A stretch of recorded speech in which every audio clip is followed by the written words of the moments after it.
One of the most common scenarios and we're going to be talking about the Cairo. You're going to get drunk that way?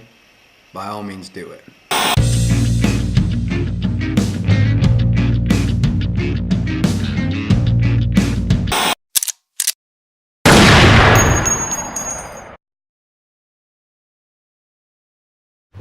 Safety first, motherfucker.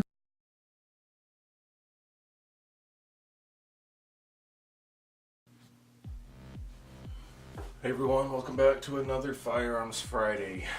So, this time we're actually going to talk a little bit about my Glock 43.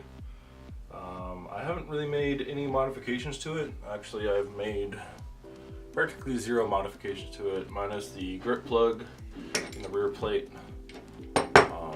replacement.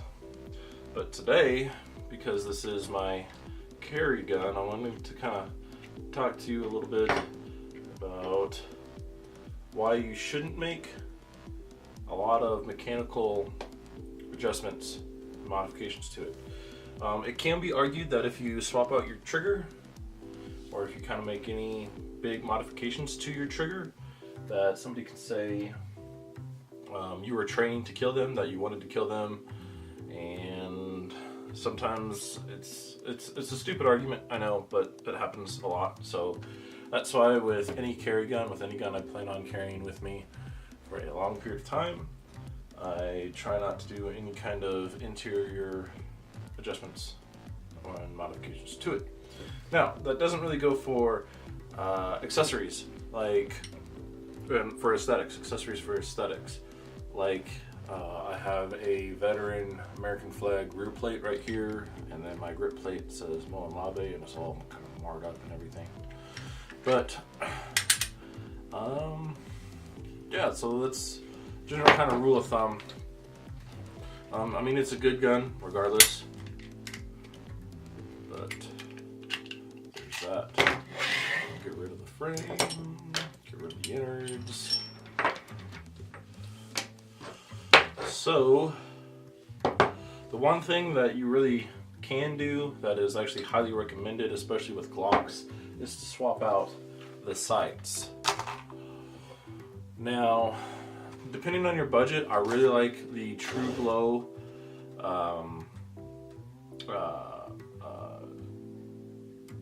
TFOs, tritium fiber optic lights or sights. Now these are not TFOs; these are just the fiber optic sights. It really kind of depends on your budget and your mindset when you're carrying. Now, I always carry a flashlight with me, so I don't really need the tritium in these lights, or in these sights. But the tritium fiber optic ones are absolutely amazing, and I'll never say anything bad about them. So, I've never done sights before. Outside of a rifle, I've never done sights before. So I think that's what we're gonna try to do today. So the very first thing that we're going to do is take off these old sights right here. And so if you guys plan on doing a lot of sights, then I definitely highly recommend you go out and get yourself some sight tools, especially for Glock. Get yourself some Glock sight tools. If you don't, and it's just kind of the one and done kind of thing, a lot of times the places that you buy your sights from will install your sights for you for, if anything, a very small fee. A lot of times they'll do it for you for free if they don't charge you a small fee. So I have my front sight tool right here. I have my rear sight tool right here. I bought these off of Amazon from Components Fixer, Liberatus brand in Fort Wayne, Indiana. Check the description for a link.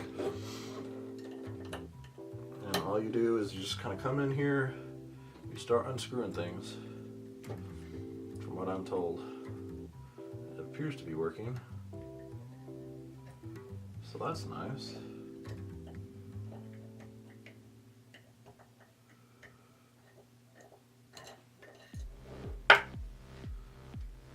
Hey, look at that. Then your front sight just kind of pops right on off. Look at that. So now I can't shoot because I'm on a front sight post. So here's hoping I can get the rest of this going.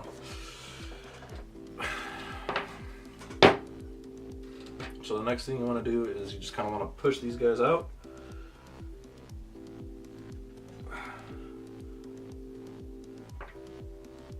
Actually, because we're planning on getting rid of those sights in their entirety, instead of pushing them out, why don't we just punch them out? So I'm using this roll of tape right here to give me something to push into. They actually do make a sight block that you can do this with. However, I don't have one. They also make a rear sight push that it's a little clamp deal, and you just kind of screw it and it'll gently start pushing that out, but I also did not get that one. So.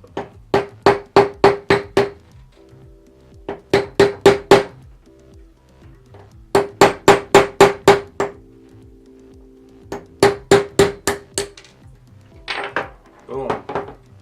And there you have it. Your sights are all done. Your sights are off, which is nice. I have, actually Gunny Smith also has a Glock 43, and he recommended these sights to me, saying that should be able to shoot a little bit more accurately.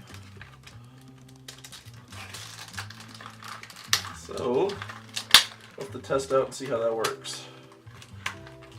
Let's go out to the range. Apples and bananas. Woo! Allen wrench. Nice. Collection continues to grow.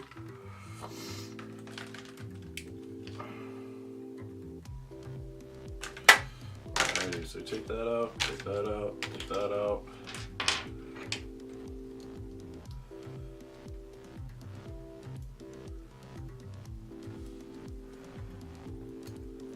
It comes with everything you need in there, minus the sight tool.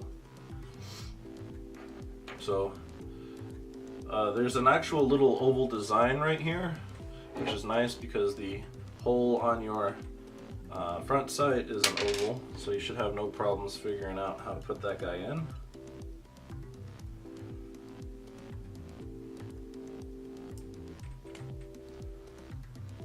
That way it's all lined up, no questions asked. Just going through the hole right there.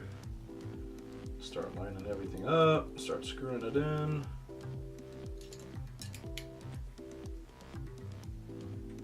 And there you go. So there's your front sight.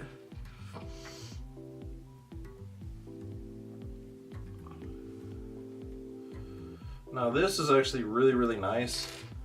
So you have a little screw right there in the middle of your rear sight, which means that we shouldn't have to punch this guy in. Should just be able to gently, maybe potentially even just tap it into place. Potentially. Come back with my rear sight tool.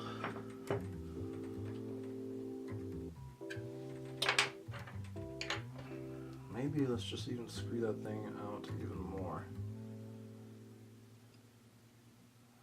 Now it looks like we're gonna have to punch it in.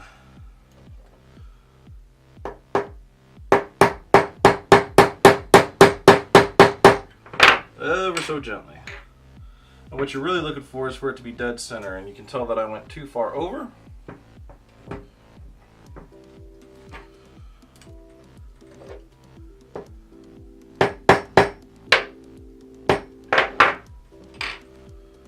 Not over enough.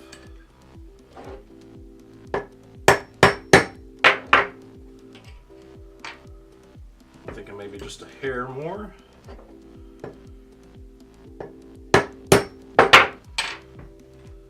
And just a hair back the other way.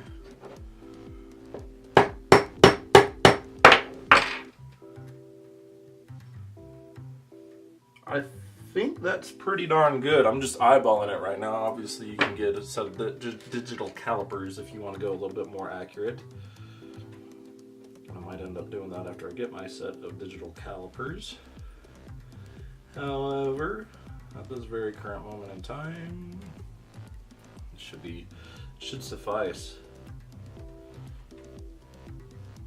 So really,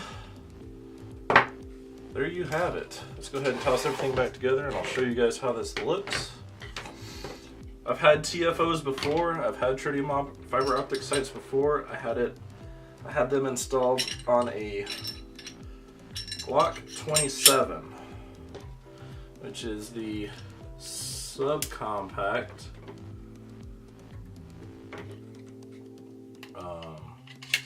.40 Smith & Wesson frame offered by Glock. I did not like that gun a whole lot. I tried to make myself like it. It was alright, but it was just too damn poppy. So there you go. Proper tools to get the job done. Again, gotta check it's all clear. And I'm actually gonna refocus on things. So bring it up here.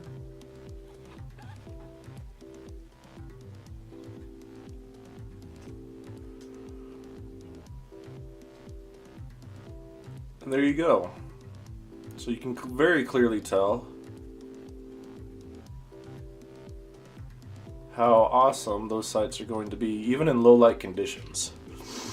So again, your front sight is red.